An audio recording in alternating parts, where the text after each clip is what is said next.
You know, an effective golf swing starts with a really effective grip. I can't tell you how many times people come to take a lesson and their grip is in complete disarray. You know, their left hand's on really, really weak, their right hand might be way underneath. They're trying to make an athletic motion hit a golf ball, but their grip doesn't allow them to. The grip is the most important thing of a golf swing. Effective hands. You know, when you watch a really good player set his hands, at least for me anyway, when I watch an effective player put his hands on the golf club, it's such a neat thing to see the care and energy that they've taken to put their hands on that golf club correctly. It allows so many things in the golf swing to work properly. The hinging, the unhinging, the finish, vital to a great, great swing. So let's talk about a couple things in the grip that I think are going to help you a lot. You know, the left hand, this is so often misunderstood. You know, you can take the golf club and if you can just hook your index finger and you set the golf club in here, if you get the heel pad of your left hand, so let's just define what that is. Here's the thumb pad, base of the thumb, and the heel pad is, if you run your finger down your pinky, right there at the base of your wrist is the heel pad. So if you hook your index finger, hook it under the grip, let's get those grooves at 12 o'clock on that face so those grooves are straight up and down. Let's hook that index finger, put that heel pad on top. You've got a pretty good position right there. If you just go ahead and keep that wrist in a nice vertical orientation, and then you wrap those three fingers around and set that left thumb on the top right part of the grip. There's a nice neutral grip. And what that's going to do is when you get to the top of your backswing, that nice flat condition or slightly cupped, it's going to leave the face in a pretty simple orientation to want to uncock and get into a nice impact orientation. Okay, so let's get that vertical left wrist on top of the grip. So if I had a nickel for every one of these I saw on the range, man, I'd be a really wealthy guy. So again, vertical. This wrist is not on top of the grip. Let's get it vertical. Let's get the wrist bone, the wrist joint completely on top of that grip. So when you look down, it's if I drove a nail right through that snuff box, so to speak, on the top of my left wrist, right through my hand, right through the grip, it would come shooting right out of the camera at you, okay? So the wrist joint is on top of the grip. That allows for that hinging and unhinging, and it supports this rolling motion that every good golf swing has. So that's an effective left hand hold, okay? A right hand hold.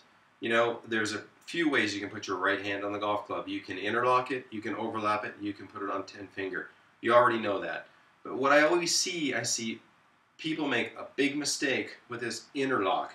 They interlock far too deeply. An effective interlocking grip is where the fingers just barely interlock. They don't interlock right to the bases of each finger. They interlock maybe halfway.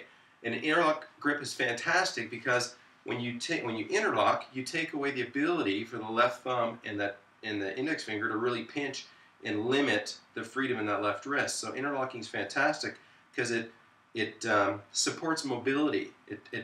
Without thinking about it, you can have more freedom in your wrists. I don't personally interlock, but I think it's a great way to grip the golf club. Worked for Tiger, worked for Nicklaus, and many others. I like to overlap, and I think this is a grip that I teach the most because it's the easiest one to do well. So just taking that pinky finger and letting it wrap around the knuckle of that index finger is an effective way to put your hold on the club too. So the right hand orientation, how does that work? Well, you know, we don't put the right hand across the shaft in a perpendicular fashion. We actually have it somewhat angled. If you take that index finger and almost point it down the shaft, that's the orientation of how we get our right hand on the golf club.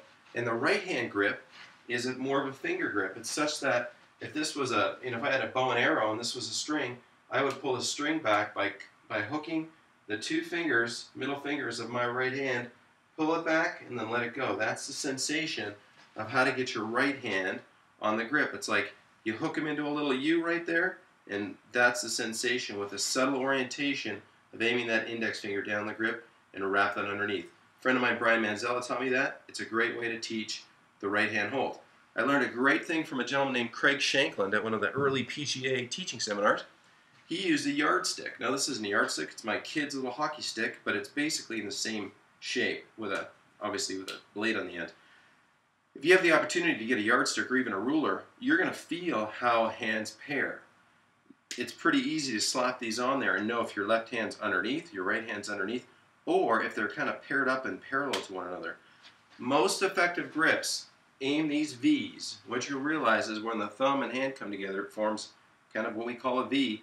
Aim these V's somewhere up between our chin and our right shoulder. So if we're going to set this club down here, these V's are going to be aiming up in this general direction, which with a square face, I like to say grooves at 12 o'clock straight up and down. So when you have this effective hold and your hands aren't on too weak or too strong, too weak makes you sort of want to flip the face shut because you're never going to deliver a square club face with a left wrist that's in a too weak a condition because it's too hard to do. And if the left hand's on too strong, we tend to block everything. We tend to have a chicken wing. There's a couple ways to have a chicken wing. One, too weak over the top chicken wing.